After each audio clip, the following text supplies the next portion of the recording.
Bom dia a todos! Graça e paz do Senhor Jesus seja com todos nós.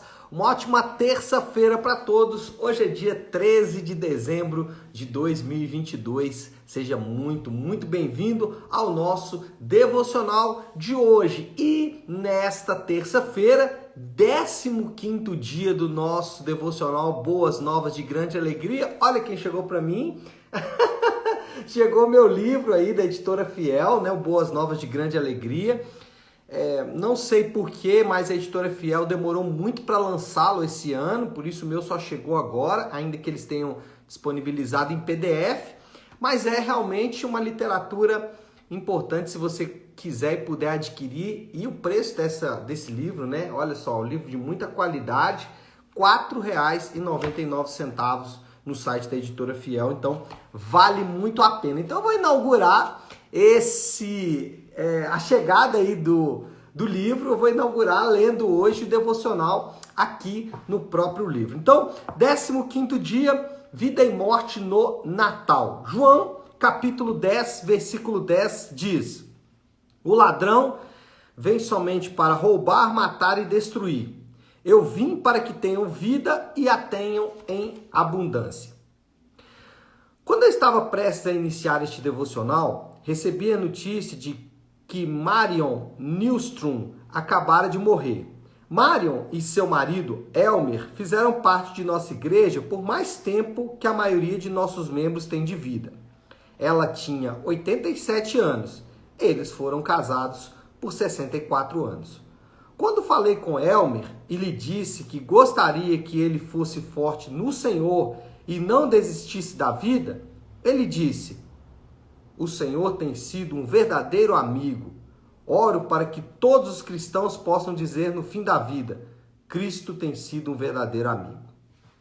Em cada advento, eu relembro o aniversário da morte de minha mãe. Sua vida foi interrompida aos 56 anos em um acidente de ônibus em Israel. Era 16 de dezembro de 1974. Aqueles eventos são incrivelmente reais para mim ainda hoje. Se eu me permitir, posso facilmente começar a chorar. Por exemplo, pensando que meus filhos nunca a conheceram. Nós a enterramos no dia seguinte ao Natal. Que Natal precioso foi aquele! Muitos de vocês sentirão a perda neste Natal mais intensamente do que antes. Não impeça o sentimento. Permita que ele venha. Sinta-o. O que é amar, se não intensificar as nossas afeições, tanto na vida como na morte? Mas, não fique amargurado. Ser amargurado é tragicamente autodestrutivo. Jesus veio no Natal para que nós tenhamos a vida eterna. Eu vim para que tenham vida e a tenham em abundância. Elmer e Marion haviam conversado sobre onde passariam os últimos anos. Elmer disse: Marion e eu concordamos que nosso último lar seria estar com o Senhor. Você anseia por chegar ao lar? Eu tenho parentes vindo à nossa casa para os feriados. Isso é bom. Eu acho que o motivo principal porque isso é bom é que eles e eu somos destinados, no íntimo do nosso ser, a uma volta final para o lar. Todas as outras voltas ao lar são apenas uma pré-libação. E pré-libações são boas, a não ser que elas se tornem substitutos. Não permita que todas as coisas doces desta época do ano se tornem substitutos da doçura final, grandiosa e totalmente satisfatória. Deixe que cada perda e cada prazer leve seu coração a um desejo pelo lar no céu. Natal. O que é senão isso? Eu vim para que tenham vida e tenham em abundância. Marion Nilstrom, Ruth Piper, você e eu, que possamos ter a vida agora e para sempre. Torne o seu agora mais rico e mais profundo neste Natal por beber na fonte do para sempre. Ela está muito perto. Bom, Tema intrigante, no mínimo, né, para falar nesse período, né, que é o período do Natal, que normalmente nós gostamos de pensar sempre em coisas boas. Mas, por incrível que pareça, parece que tem uma coisa em comum com muita gente. Quase todo mundo já perdeu um ente querido na época do Natal. Para não ir muito longe, o meu pai, ele morre ali na véspera do Natal, já chegando no período do Natal. O Advento, o Natal, celebra a chegada do Rei, daquele que veio para trazer vida. E é isso que nós vemos na palavra de Deus. Jesus chega e a sua chegada é uma chegada de vida. Contudo, conjuntamente a essa chegada de vida, o Natal também nos lembra da morte. E eu quero falar um pouco sobre a morte nessa manhã. Um assunto complexo para falar sobre a morte, um assunto complexo para se falar nesse período, a morte, mas o cristão ele tem uma relação com a morte muito diferente do que as pessoas de maneira geral. Vamos falar sobre a morte. Primeira coisa, a morte é a separação dessa existência e não o fim da existência. Isso é importante porque muitos, e aí nós podemos aqui, a partir desta afirmativa de que a morte é a separação dessa existência e não o fim dela, o próprio conceito da palavra morte, ainda no Antigo Testamento, quando Deus a primeira vez fala sobre a morte, dizendo ali para o primeiro casal, olha, se vocês tocarem, se vocês desobedecerem, se vocês não fizerem o que eu estou ordenando, vocês vão morrer, certamente morrerão. E essa palavra morrer tem a ideia de separação, tem a ideia de tirar, né? Mas não a ideia de fim de existência. Então, 2 pontos aqui nessa primeira afirmação. A morte é a separação dessa existência, não o fim dela. Primeiro ponto, muitos, por uma mente ateísta, acreditam no fim da existência. Todavia, o próprio conceito de morte não significa isso. Muitas pessoas acreditam isso porque produziu nela aí uma mente ateísta, ainda que ela se diz cristã. Muitos se dizem cristãos e falam, olha, a vida acaba, tudo acaba quando a gente morre. Isso é uma mente ateísta, isso é um conceito ateísta. Esse conceito ateísta, ele produz na pessoa uma ideia de que ao morrer tudo acaba, mas o próprio conceito de morte não tem a ver com isso. E para não ir muito longe, isso não é só um conceito cristão. Todas as correntes filosóficas, elas vão defender exatamente esse conceito. A própria filosofia grega, né, mais conhecida, que deu origem às grandes filosofias do mundo, eles defendiam a pré-existência da alma e a continuidade da existência da alma, a eternidade da alma. Ainda que o conceito para nós cristãos vai ser diferente, porque para eles era uma existência imaterial, uma existência no espírito. Para os cristãos isso não é verdade, mas o ponto aqui é dizer o seguinte, que a morte, ela não significa o fim da existência. E crer nisso é crer numa mente ateísta. Eu até entendo que para muita gente essa é a grande esperança. A esperança dessas pessoas é que isso realmente aconteça, porque eles sabem que se isso não acontecer, eles estão em maus lençóis. Eles vão ter problemas na próxima existência, porque sabem que nessa existência eles não responderam à palavra de Deus, não responderam ao Evangelho de Jesus, e eles sabem que o que os espera, se caso eles continuarem a existir, é realmente a danação eterna. Segundo ponto aí sobre esse conceito de que a morte é a separação dessa existência, não o fim dela, é que a Bíblia ensina que o tempo que passamos na terra é a oportunidade que temos de ser salvos.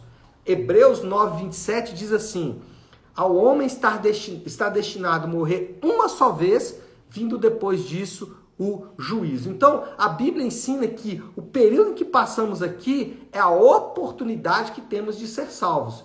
implica vida depois da morte. A própria Bíblia ensina que há uma vida depois da morte, que o que fizermos aqui vai refletir nessa vida vindoura. Então, nós temos uma bela oportunidade aqui de evangelismo, que é falar para as pessoas, ou perguntar qual é a sua esperança na vida e na morte. E aqui eu estou usando a expressão que o nosso Catecismo Nova Cidade usa na pergunta número 1. Então você pode começar com essa pergunta nas pessoas.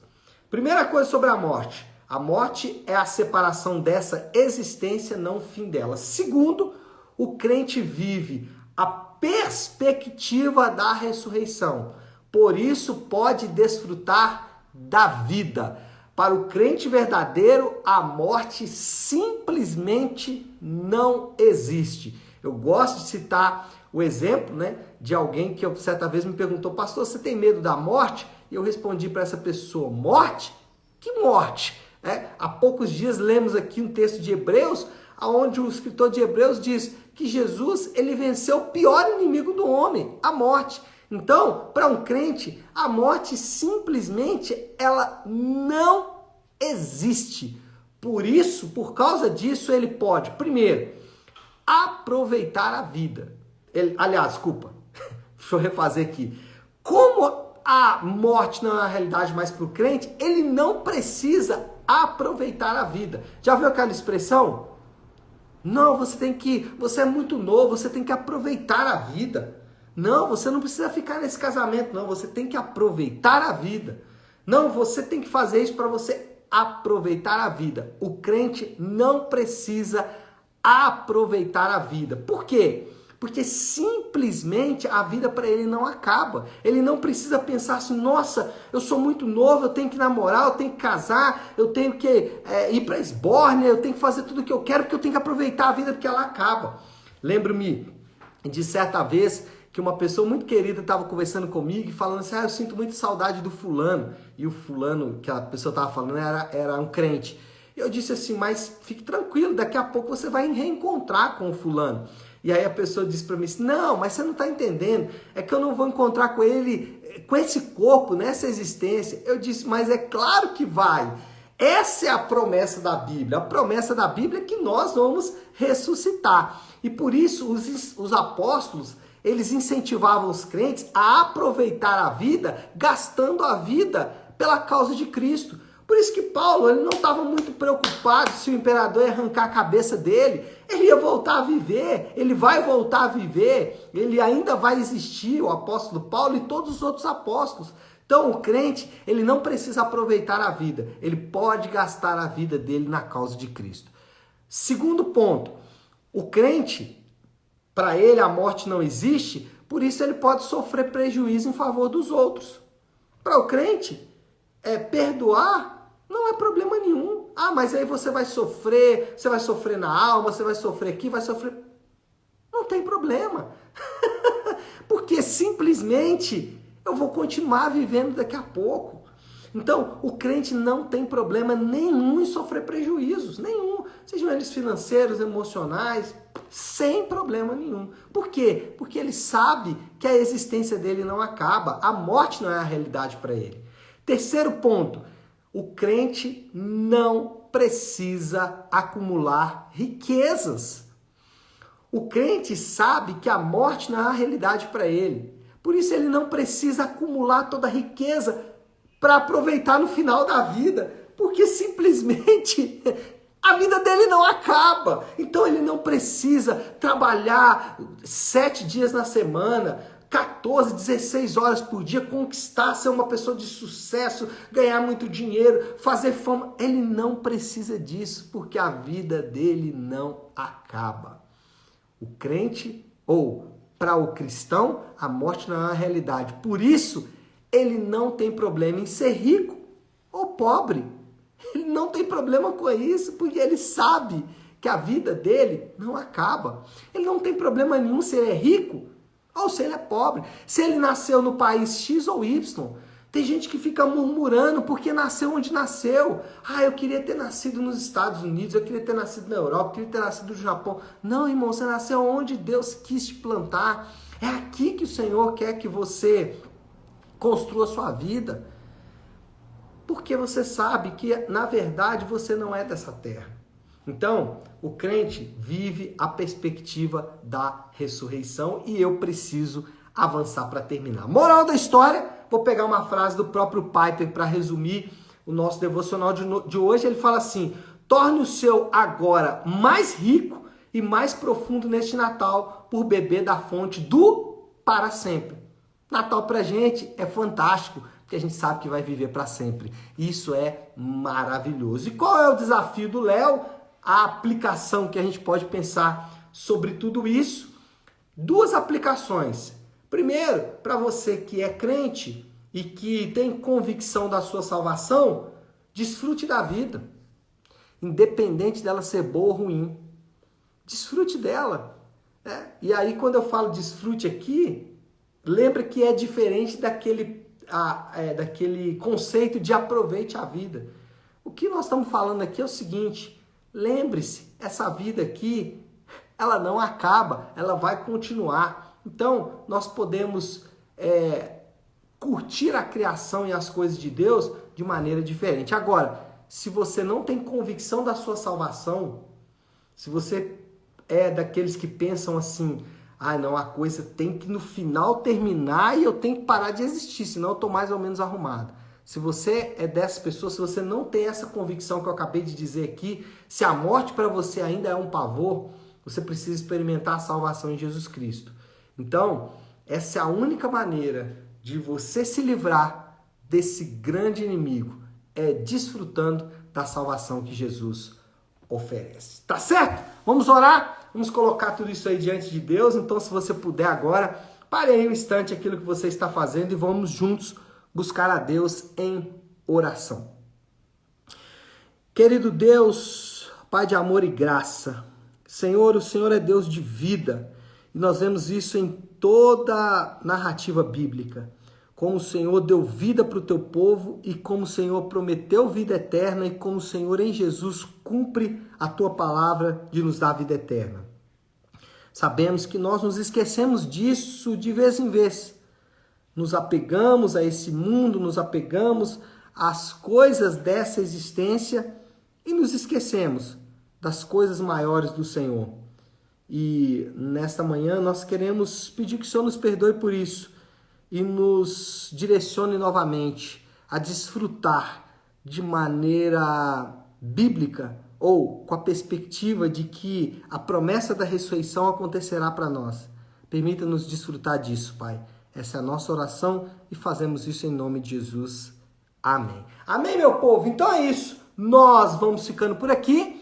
Que Deus te abençoe. Uma ótima, uma excelente terça-feira para todos. Fiquem com Deus.